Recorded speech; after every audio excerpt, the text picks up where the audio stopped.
Der ein oder andere von euch kann sich vielleicht noch an mein Bonsai-Projekt Birken auf Stein erinnern. Erstellt hatte ich das im August 2020 und seitdem ist da auch nichts mehr dran passiert. Ja, ich werde das Ganze jetzt hier mal gleich überprüfen und ich könnte mir auch gut vorstellen, dass ich die 2 Birken nachher neu auf dem Stein justieren muss. Ursprünglich waren da eigentlich auch 3 Birken drauf gepflanzt, aber die Birke, die hier platziert war, ist mir leider im Laufe der Zeit, warum auch immer, eingegangen. Und ich nehme das Ganze jetzt hier mal vorsichtig auseinander. Wo habe ich denn jetzt meinen Dorn? Oder Wurzelkralle? Ach nee, ich nehme die Wurzelkralle. Mit dem Dorn wird das Ganze aber auch gehen. Als Substratmischung hatte ich damals gewählt Kokoserde gemischt mit Blähton, soweit ich das jetzt noch im Kopf habe. Kann aber auch sein, dass ich das mit Blähton und mit Blumenerde gemischt hatte. Ich mache das jetzt hier mal ein bisschen einfacher. Nehmen wir mal den ganzen Stein hier raus. Mal eben, ne? Ja, mal eben kannst du, glaube ich, vergessen. Ich werde das jetzt für euch mal ein bisschen beschleunigen, weil das dauert hier eine Zeit, bis ich das alte Substrat hier vorsichtig von den Wurzeln entfernt habe. Ich will das jetzt auch gar nicht komplett entfernen. Hauptsache, ich kriege hier den Stein mal gleich irgendwie raus.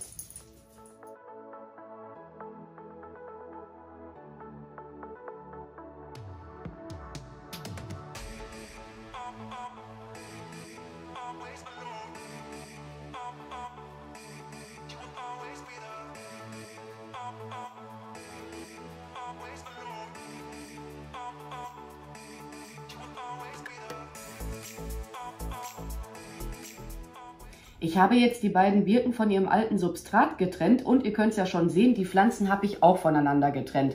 Ja, und jetzt werde ich hier bei der größeren Birke mal die Wurzeln sortieren. Ich nehme die jetzt hier mal so vorsichtig auseinander, die Wurzeln. Und wenn das dann nachher wieder neu auf dem Stein aufgesetzt werden wird, dann achte ich auch darauf, dass die Wurzeln nicht über Kreuz wachsen. Das sieht dann nämlich später, also in etlichen Jahren, deutlich schöner aus. Hier haben wir eine ganz, ganz dicke Wurzel. Ich weiß nicht, ob ihr das nachher erkennen könnt. Die hier, die wächst jetzt leider da so ein bisschen, ja, ungünstig drunter hinweg. Und wie gesagt, ich werde mir das jetzt hier erst einmal sortieren. Kann auch sein, dass ich die hier nachher abschneiden werde. Aber erst einmal hier gucken. Und die Pflanzen werden auch neu aufgesetzt werden auf dem Stein. Ich werde das Ganze jetzt gleich ändern. Und ja, das läuft jetzt im Prinzip 2 Jahre, das Projekt. Ja, noch nicht ganz, ne? Im August 2020 hatte ich das gemacht. Das war auch Versuch Nummer 2 mit den Birken gewesen. Der erste Versuch ist leider gescheitert. Warum auch immer, sind die damals halt eingegangen. Ja, und die eine von den 3 ist ja auch leider eingegangen. Ist halt manchmal so, ne? Dann weiß man auch nicht warum. Oder wo ich auch immer Pech habe, das sind die Rosmarin-Bonsai. Ich habe da kein Händchen für. Im Garten, wer die Videos kennt, also was wollte ich jetzt sagen? Im Garten, die Rosmarin, die sind, ich weiß gar nicht, wie groß die sind, also weit über 1 Meter haben sie. Da klappt das, ne? Aber irgendwie als Bonsai, ich weiß auch nicht. Keine Ahnung.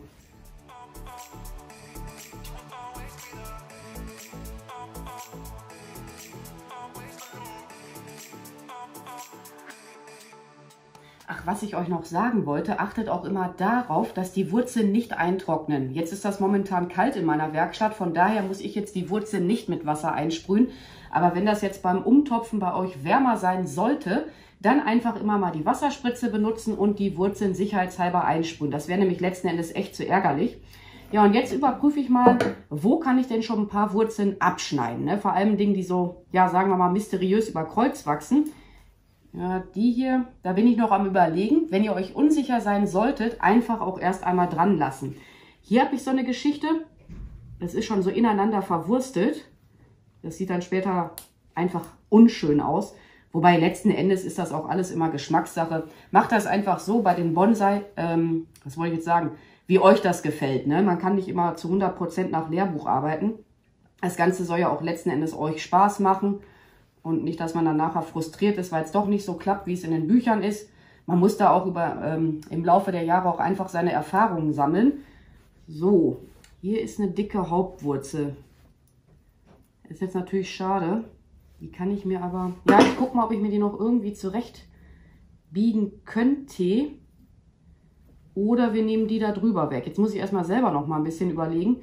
Sonst in der Zwischenzeit einfach mal einen Kaffee trinken. Das macht keinen Sinn hier mit dieser ganz dicken Hauptwurzel.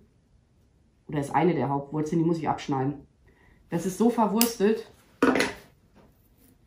Ja, war ein ordentliches Stück, aber wie gesagt, ich hätte mich da auch früher drum kümmern sollen, aber irgendwie, genau, ich hatte ja die Wohnung umgebaut und ja, das hat einen dann natürlich auch ein bisschen aufgehalten. So ganz kleine friemelige Wurzeln, die zupfe ich mir jetzt hier im oberen Bereich weg. Erstmal nur im oberen Bereich. Könnt ihr auch mit der Schere nehmen, ne? Je nachdem wie es, mit der Schere nehmen, Quatsch, mit der Schere machen, je nachdem wie es für euch leichter ist. Und einfach mal darauf achten, dass hier nichts über Kreuz geht. Wäre jetzt hier auch eine ungünstige Stelle oder ist eine ungünstige Stelle, kann man aber auch mal spaßeshalber vielleicht so nachher aufsetzen. Moment, so aufsetzen. So, nee, noch mehr möchte ich da jetzt eigentlich gar nicht dran machen. Hier sind noch ein paar kleine, die brauche ich nicht. Jetzt mal eben hier die Wurzelkralle haben. Mal hier so dazwischen mal gucken. Was da, ja, da haben wir noch einen, der wächst auch nicht so, wie ich es gern hätte. Kann man auch abschneiden. Na, komm her. Haben wir dich? Ja, haben wir. So. Ich versuche das auch immer so bündig an den Wurzeln abzuschneiden, wie es irgendwie nur geht. Wundpaste mache ich jetzt bei diesen kleinen Mini-Wunden nicht drauf. Das ist irgendwas anderes. Okay, dann kann man jetzt sich mal Gedanken machen, wie man die Pflanze wieder auf dem Stein aufsetzen möchte. Aber ich finde das immer total schön, wenn die auf Steinen sind. Ist auch wieder Geschmackssache. Stein, komm mal bitte her. Den kleinen Bruder tun wir mal weg.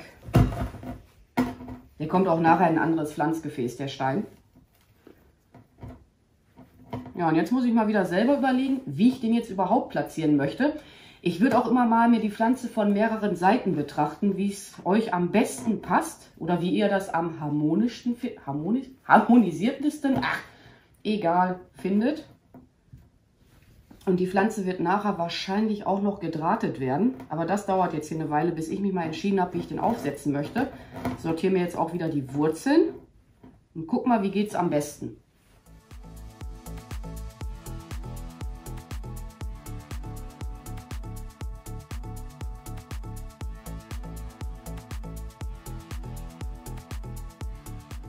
Ich habe den Bonsai jetzt einfach mal auf meiner Drehscheibe platziert. Ja, und die Wurzeln habe ich jetzt weitestgehend sortiert. Ja, und so soll er jetzt gleich auch auf dem Stein platziert werden. Oh, jetzt muss ich mal eben beiseite.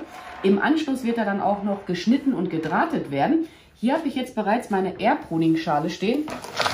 Das hätte ich mir eigentlich schon mal besser hinstellen können.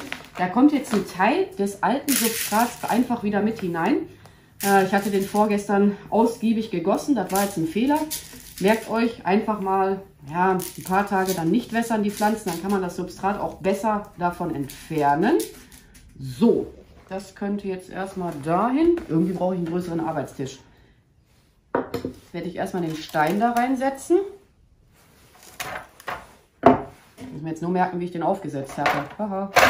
Kratz, kratz. Ja, können wir ein bisschen was wegnehmen. Ich muss den Stein jetzt nur so einarbeiten, damit er jetzt nicht gleich wieder umkippt. Kann auch ein bisschen was hinein. Ja, wie gesagt, ne, das andere Substrat oder frischeres Substrat kommt da jetzt auch gleich mit hinein. Ehrlich gesagt habe ich vergessen, mir das jetzt schon fertig zu machen. So, du warst in etwa, so warst du da drauf platziert.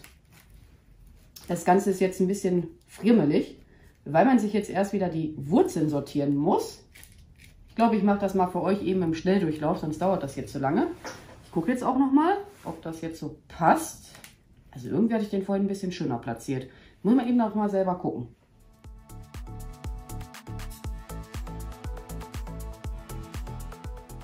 Ich hänge jetzt hier einfach mal meine Wurzelkralle dran, damit er schon mal so einigermaßen die Position hält.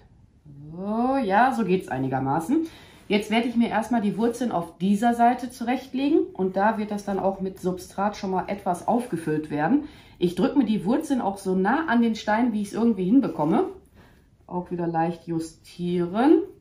So, jetzt habe ich immer noch nicht das neue Substrat fertig gemacht. Ja, ist jetzt nicht so schlimm, da kann ich jetzt auch, wie gesagt, einfach mal das alte Substrat verwenden. Das muss jetzt hier erst einmal nur ein bisschen halten. Ja, und während ich das Ganze auffülle, halt wieder darauf achten, wie liegen die Wurzeln. So diese ganz kleinen hier oben, das kann man erst gleich zum Schluss machen. Auch immer darauf achten, dass da nichts über Kreuz so komisch am Wachsen ist. Die Wurzeln, die können auch stellenweise ruhig so abstehen. Ansonsten kann man das nachher auch noch ja richtig gut andrücken, sage ich jetzt einfach mal. Oder noch einen kleinen Stein dazulegen und damit dann andrücken. Aber es dauert hier halt seine Zeit, bis man das mal fertig hat. Das sollte man auch wirklich nur an Tagen machen, wo man dann halt genügend Zeit auch hat.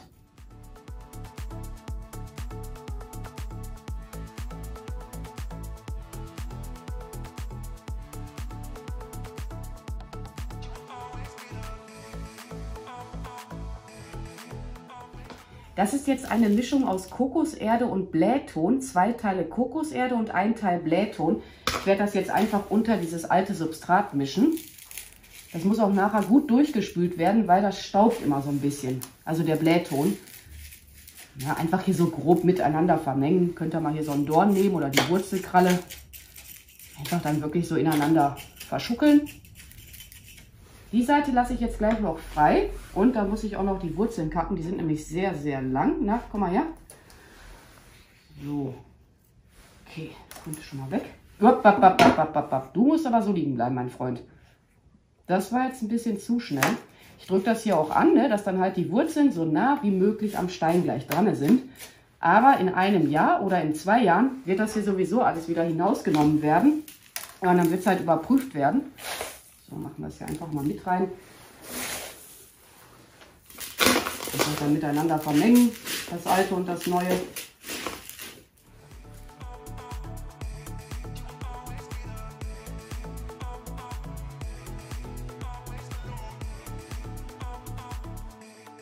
Ich muss aber sagen, mit dem Pflanzgefäß sieht das Ganze jetzt auch schon mal ja, ein bisschen schicker aus, wie ich zumindest finde.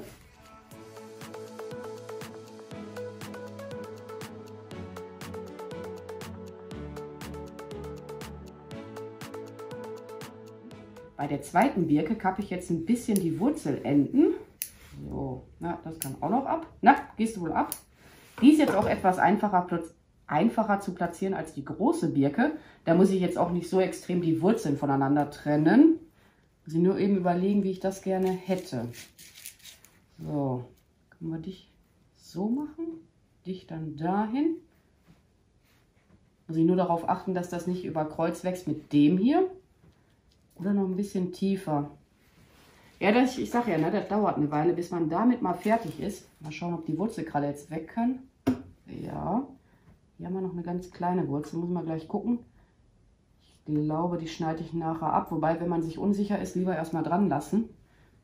Bevor ich die jetzt setze, überprüfe ich selber nochmal die Perspektive oder die Optik. Weil der Schwerpunkt vom Bonsai ist ja irgendwo in diese Richtung. Und das hier ist auch nachher die Front meines Bonsais. Also in Zukunft, ne? Irgendwann mal. Ich habe mich jetzt entschieden, wie die zweite Birke aufgesetzt werden soll. Und jetzt wird das Ganze auch wieder vorsichtig mit Substrat aufgefüllt werden. Die Wurzeln habe ich mir bereits schon mal grob zurechtgelegt. Ich muss hier aber noch so kleine Feinjustierungen machen. Aber wie gesagt, die soll jetzt so platziert werden, wie sie halt jetzt gerade platziert ist.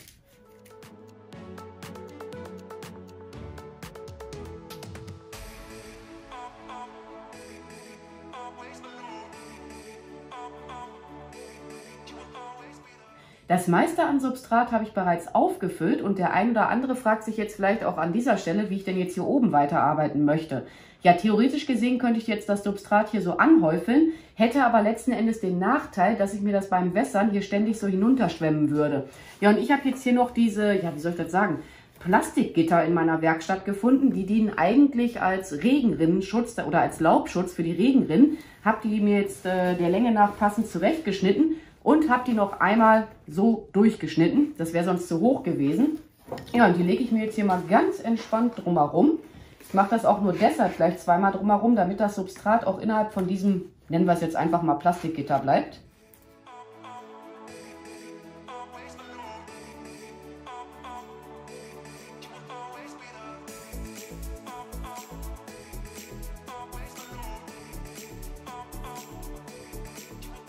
Jetzt werden die beiden Birken geschnitten, damit sie auf Dauer auch mal mehr Verästelungen ausbilden oder Verzweigungen. Und ich schneide immer oberhalb der Knospen. Ne? Das sieht man jetzt hier schon ganz gut, wie sie am Austreiben ist. Zack, schneiden wir ab. Weil, was wollte ich jetzt sagen? Sonst kommt da halt nichts auf Dauer. Ne? Das wäre dann halt nicht so prall. Wenn man sich unsicher sein sollte, wie bereits schon erwähnt, einfach mal dran lassen. So, wo ist hier eine Knospe? Da haben wir eine. Zack. Mache ich immer so ein bisschen knapp über der Knospe, ne? So ein paar, ja, Millimeter. Die hier, die wird jetzt ein bisschen schwieriger. Ich persönlich mag das ja eigentlich nicht so, wenn die so große Schnittstellen haben. Aber da hätte ich halt auch mal früher schneiden müssen. Ist dann halt so. Aber ich hatte auch letztes Jahr wirklich keine Zeit, mich da um die Birke zu kümmern. Jetzt mal eben überlegen, bevor ich es abschneide. Komm, no risk, no fun. Hier oben wird es jetzt für mich ein bisschen schwieriger werden. Ich denke, ja, ich persönlich mag ja auch ganz gern die großen Bonsai. Ich meine, sonst in der Zukunft kann man das hier immer noch abschneiden. So ist es jetzt nicht. Und bin jetzt noch am Überlegen, ob die auch ein bisschen gespannt werden wird. Ich persönlich mache das ja immer ganz gerne mit Blumendraht. Ja, der ein oder andere denkt sich jetzt, oh Gott, wie kann man das mit Blumendraht machen? Man muss den dann halt ständig kontrollieren, dass der halt nicht einwächst, der Blumendraht. Man könnte jetzt auch, es gibt aus Gummi so, ja, wie soll ich euch das erklären? Da macht man so ein bisschen Gummi erst drumherum und dann spannt man den Zweig. Hat dann halt den Vorteil, das kann nicht so schnell dann einwachsen. Ich mache den Blumendraht aber jetzt hier nur so locker flockig drumherum oder auch nicht. Wahrscheinlich wird jetzt gleich ein Blättchen flöten gehen. Mal gucken. Mal schauen, ob das überhaupt schon geht mit dem Spannen. Nee. Ich werde die größere Birke jetzt doch drahten. Das ist jetzt ein 2 mm dicker Aluminiumdraht. So. Der hier wird gleich auch minimal gedrahtet werden. Von daher lasse ich mir jetzt hier mal ein bisschen Reserve. Lege den jetzt an. Im optimalsten Fall macht man das im 45° Winkel. Habe ich aber auch nicht immer. Ich halte den Draht jetzt hier auch fest und gehe mal zwischen die Knospen entlang. So. Nur nicht zu stramm machen, ne? Ich muss mich mal selber hier eben noch ein bisschen korrigieren. Weil der kann dann halt so einwachsen, der Draht, und dann habt ihr so unschöne Riefen. So, jetzt mal gucken. Ja, ich gebe es ja zu, so geht es deutlich besser. Knick mir das ein bisschen nach unten hin weg. Uah. Der flutscht mir schon ab. Oh, bitte, lieber Draht, bleib dran. So, wo ist meine alte Drahtschere? Eine Knospe ist jetzt flöten gegangen.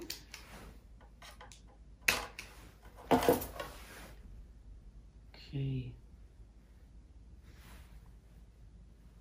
Bei dem hier, da müssen wir jetzt aufpassen.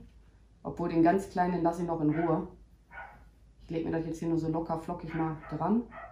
Ich habe jetzt gerade einen Fehler gemacht. Ich hätte erst diesen Haupttrieb drahten sollen. Von daher mache ich den Draht hier mal wieder vorsichtig ab und lege mir den beiseite. Ist jetzt auch halt wieder ein bisschen friemelig. Wobei ich jetzt ursprünglich auch gar nicht vorgehabt hatte, das hier auch zu drahten. Aber ich mache das jetzt. Jetzt bin ich hier gerade irgendwie im Drahtflow. Ich habe auch gerade noch so überlegt, ich habe noch so farbigen Aluminiumdraht. Das sähe vielleicht auch ganz cool aus. So, setzen wir mal hier an. Knospe, bitte dranbleiben, das wäre sehr nett. Uah. Gott, oh Gott. Lässt sich jetzt aber auch nicht so 100% vermeiden, dass da keine Knospe bei abgeht.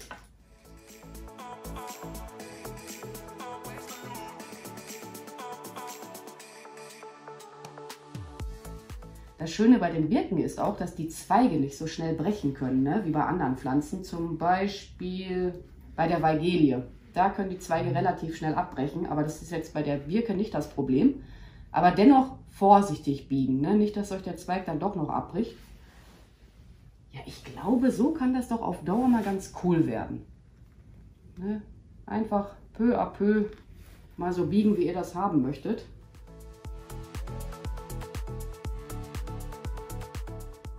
Den Draht schneide ich jetzt ab. Ich nehme dafür immer meine ganz alte Rosenschere, um den Draht zu schneiden. Und dann machen wir den hier wieder dran, also den Draht. Den kleinen hier lasse ich jetzt erst einmal aus. Der würde vermutlich dann abbrechen. Ich halte den Draht dann auch immer so an den Zweig dran. Ne? Oh, bitte, liebe Knospen, bleibt dran. Ja. Unten. Aber das wird auch etliche Jahre dauern, bis das ein Bonsai geworden ist. Ja, so ganz dünne, wie gesagt, die lasse ich jetzt in Ruhe. Die drahte ich dann ja, nächstes Jahr oder übernächstes Jahr. Mal gucken. Bei dem hier, da mache ich jetzt auch nichts. Der soll dann jetzt erst einmal anwachsen. Dann kann ich den vielleicht ein bisschen in Form spannen. Aber das weiß ich jetzt alles an dieser Stelle noch nicht. Den kleinen hier, den muss ich aber auch noch schneiden. Ich glaube, das Video hat nachher auch wieder, Gott weiß wie viel Überlänge. Ist bestimmt so ein 20-Minuten-Video. Und bei den Birken darauf achten, die können anfällig sein für Läuse. Falls ihr Ahornbäume haben solltet, ruhig jetzt schon mal überprüfen, ob da Läuse dran sind. Bis es draußen frostfrei ist, bleiben meine Birken noch hier innerhalb der unbeheizten Werkstatt stehen und die haben bei mir einen hellen Standort. Ja, Ende April beginne ich dann mit der Düngung der Pflanzen und die erhalten bei mir einen Universaldünger. Ich glaube, diesen Dünger verwende ich jetzt schon seit 2020. Ja, Thema Schädlinge, da können auch gut und gerne mal Blattläuse dran sein oder Florfliegen. Schildläuse habe ich jetzt zum Glück noch nicht bei den Birken entdeckt oder Wollläuse, Gott sei Dank auch noch nicht. Aber dann halt immer mal überprüfen, ob da Schädlinge dran sind. Ich kann euch ja mal das natürliche Hausmittel gegen Blattläuse einblenden. Und was wollte ich jetzt noch erzählen? Ach ja, Thema Wässern. Teilweise werden die im Sommer bei mir 2- bis 3-mal gewässert werden. 3-mal musste ich wirklich mal machen. Das war dann so ein 40-Grad Sommer. Da habe ich die dann morgens, mittags und abends gewässert. Das sind ganz schöne Trinker, die Birken. Vorzugsweise würde ich immer Regenwasser verwenden. Wenn ihr jetzt kein Regenwasser haben solltet, das Wasser aus dem Kran einfach mal ein paar Tage stehen lassen, dann wird es angeblich auch ein bisschen weicher. Oder bei mir kommt es auch mal vor, dass die Regentonnen halb leer sind. Ja, und bevor ich die Pflanzen dann gar nicht wässere, dann nehme ich dann doch lieber mal Kranberger hinzu. Ja, und dann immer mal diesen Draht überprüfen, falls ihr auch gedrahtet haben solltet. Nicht, dass der dann so unschön einwächst. Ja, ich glaube, jetzt habe ich alles gesagt. Wenn ihr Fragen haben solltet, schreibt es einfach in die Kommentare. Ansonsten werde ich mich jetzt mal an dieser Stelle bei euch verabschieden. Ich bedanke mich fürs Zuschauen. Macht's gut, eure Pink Peach. Bye!